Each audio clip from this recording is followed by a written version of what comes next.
Yunglarimni olib tashlashgan, badanimda esa ximichески kuygan joylari bor. Biroz yoqimsiz. Lekin normayman.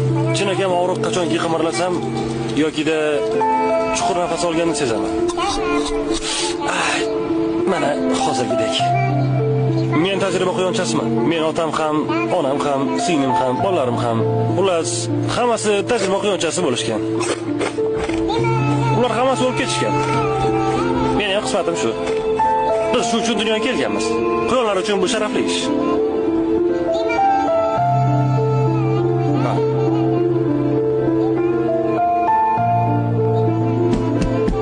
Hayya.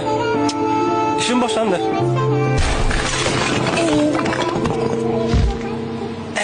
Juda ham qo'rqinchli. Lekin men shunchaki ishimni qilyapman. Hayrat. Qayerdan bityapsiz guruhda? Ha, ularmi? Ketimdan yurishibdi va qanaqadir hujjatli film olishdi. Ularni iltimos qilib bizni qutqarishsin. Qutqarsin, bu yerni olib ketsin. Men eshitdim. Okey. Menga qarang. Bu joyni kesib tashlab bo'ladi-ku.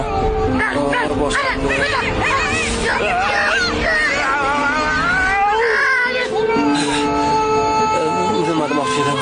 Sizlarga murojaatim hayvonlarga yoqqa qarasangiz. To'g'ri turib. Ha, uzr. Men to'g'ri turdimmi? Ha, bo'ladi. Xullas, nima demoqchi edim?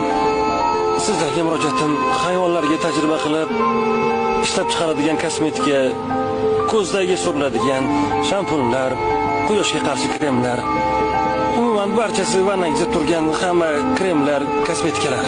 Sizlar bo'lmaganingizda men ochig'i ishsiz qolgan bo'lardim. Qayerdadir o'rmonda.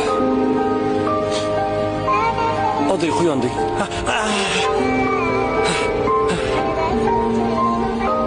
Hammasi zo'r.